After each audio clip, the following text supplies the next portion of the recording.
दीपावली का पर्व हमारे पास है और हम उत्साह में हैं।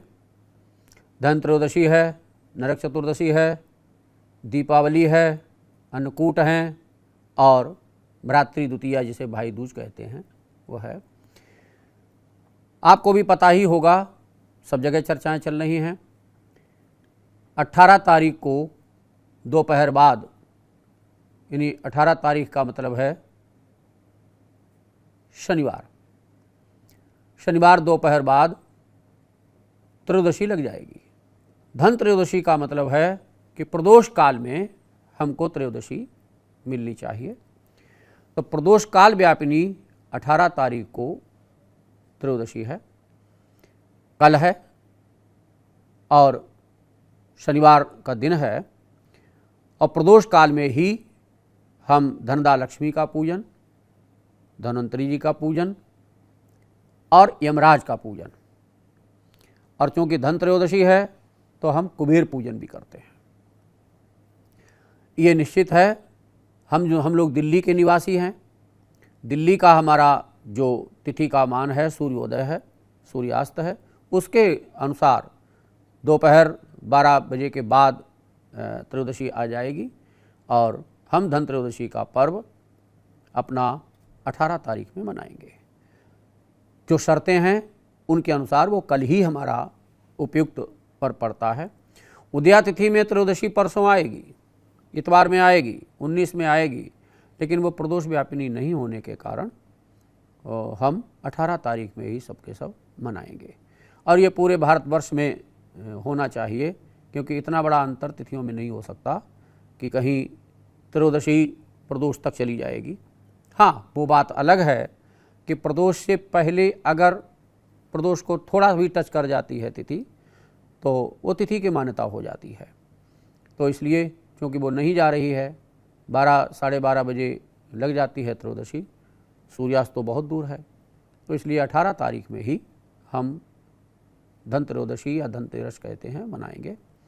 और उसमें जैसा कि अभी हमने कहा है, उसमें कुबेर का पूजन करेंगे। धन्वंतरी की जयंती है। वो धन्वंतरी जो देवताओं के आयुर्वेदाचार्य हैं, उनकी जयंती है, देवताओं का इलाज करने वाले हैं। तो स्वास्थ्य की कामना से भगवान धन्वंतरी का पूजन करें। जो भी आपकी परंपरा हो, जितनी व्यवस्थाएं सुविधाएं हो, आप करिएगा।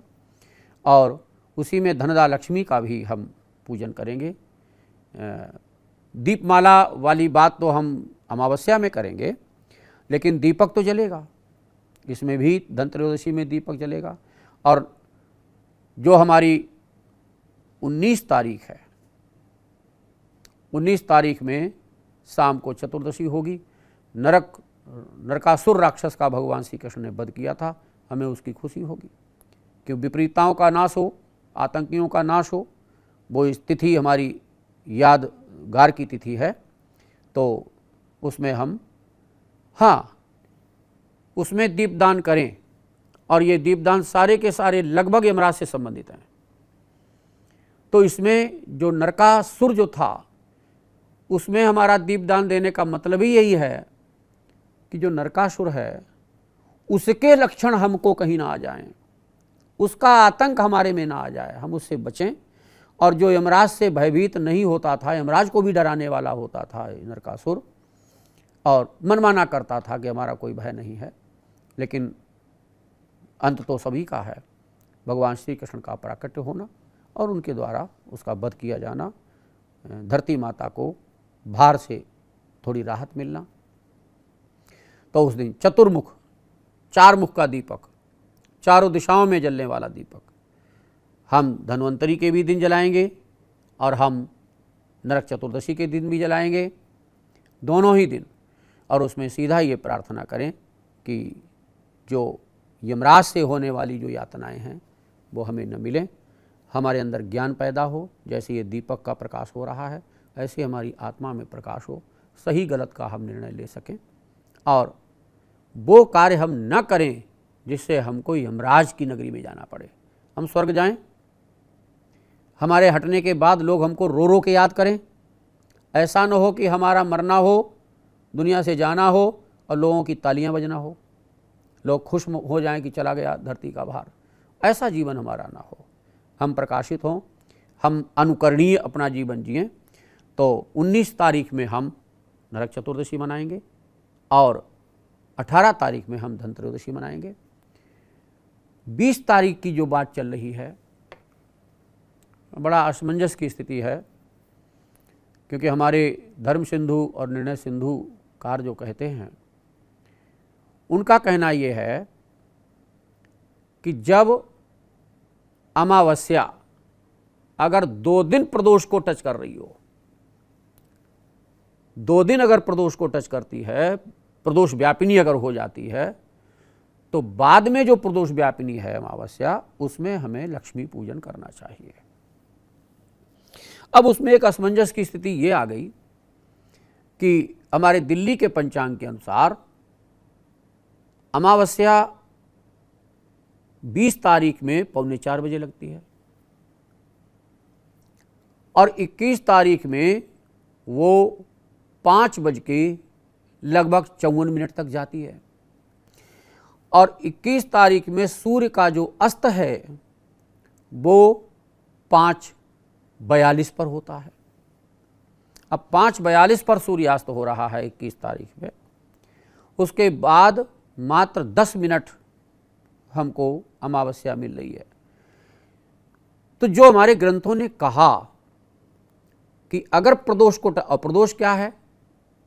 प्रदोष है रात्रि का आरंभ, प्रदोष कहलाता है। रात्रि का आरंभ सूर्यास्त से आरंभ हो जाता है। सूर्यास्त हुआ, रात्रि का आरंभ शुरू हो गया और उसमें जो प्रदोष बेला है वो लगभग 3 घड़ी तक सूर्यास्त के बाद प्रदोष बेला को मान्यता मिली हुई है। यानी 1 घड़ी होती है 24 मिनट की, तो 3 घड़ियां हो जाएंगी 24 या 72 मिनट की, कम से कम लगभग 1.25 घंटे बाद तक जाता है। कुछ लोगों ने 3 मुहूर्त माना है। एक मुहूर्त 48 मिनट का होता है, यानी 2 घड़ी का 1 मुहूर्त होता है। तो किसी ने कहा कि 3 मुहूर्त तक, तो 3 मुहूर्त की बात अगर हम करते हैं तो 4 × 12 120 मिनट और 8 × 24 टोटल कर देते हैं तो 144 मिनट हो गया।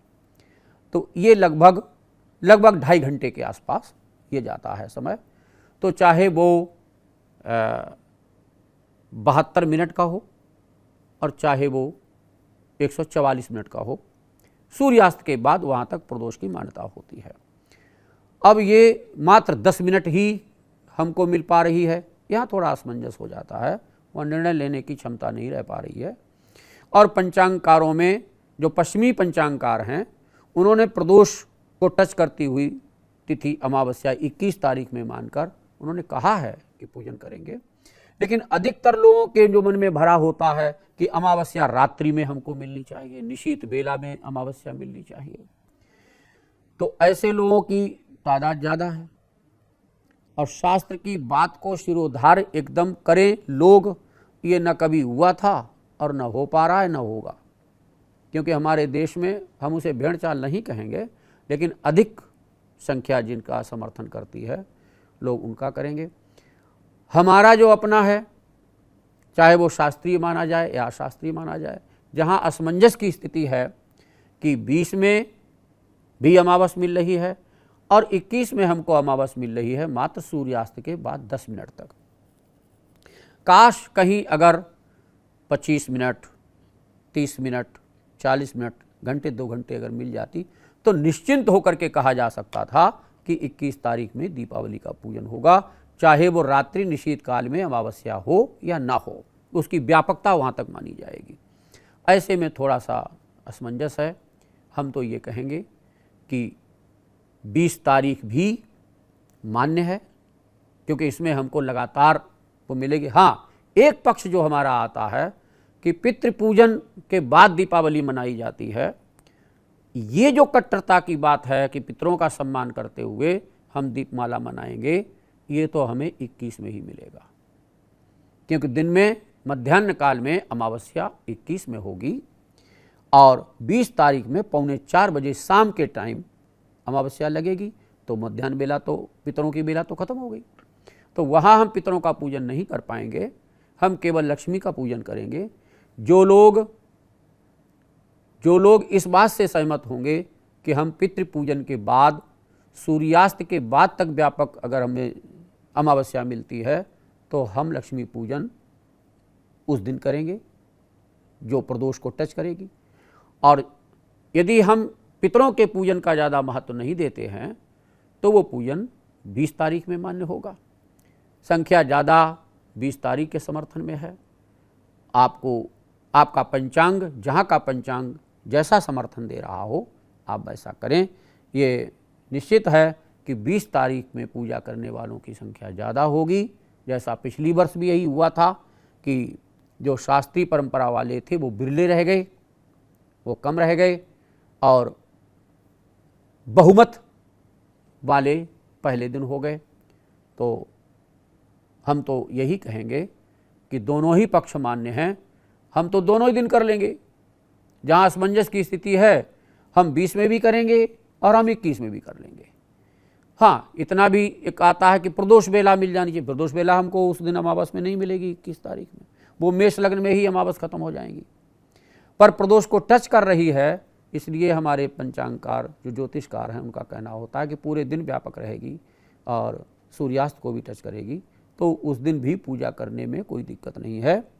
आपका पंचांग जहाँ का जिस तरह का समर्थन और आपके आचार्य जैसा समर्थन कर रहे हों आप वैसा करें। जो वीर होंगे, जो शास्त्र को पूरी तरह फॉलो कर रहे होंगे वो 21 में करेंगे, और जो अमावस भरी हुई रात्रि को देखेंगे वो 20 में करेंगे। 21 और 20 का मामला रहेगा। दोनों ही दिन भगवती लक्ष्मी का निवास रहेगा। आप 20 में भी करें, आप 21 में भी करें। ये दीपावली का पर्व आपका सभी का कल्याण करने वाला हो। हाँ, जो लोग 20 में करेंगे, कुछ लोगों से हमने ऐसा सुना कि लोग ये कहते हैं कि दीपावली करेंगे, दीपावली के भोर हम अन्नकूट कर देंगे, लेकिन उस दिन प्रतिपदा नहीं मिलेगी। 20 तारीख को लक्ष्मी का पूजन करने वाले 21 तारीख में गोवर्धन नहीं कर पाएंगे। गोवर्धन 22 में ही होगा जब प्रतिपदा आएगी। प्रतिपदा में गोवर्धन करें, और वो है 22 तारीख, और 23 तारीख भ्रातृ द्वितीया है जिसे भाई दूज कहते हैं। आप उसमें भाई दूज का पर्व मनाएं। धन त्रयोदशी से लेकर द्वितीया तक यमराज का ही महत्व है, क्योंकि द्वितीया में भाई बहन जो कालिंदी है जिन्हें यमुना कहते हैं, यमुना सूर्य की बेटी हैं, यमराज की बहन है वो, तो यमराज की प्रसन्नता प्राप्ति के लिए ये लगातार पर्व चलेगा। और भ्रातृ द्वितीया पर भाई दूज पर वो समाप्त होगा। उसमें यमुना में स्नान करना जो भाई बहन पहुंच पाते हैं वो पहुंचते हैं, और पहुंच सकें पहुंचिए, बहुत अच्छा है। आप यमुना में स्नान करें भाई बहन, और बहन भाई को तिलक करें, और भाई बहनों को उपहार भेंट करें, उनको प्रसन्न करें।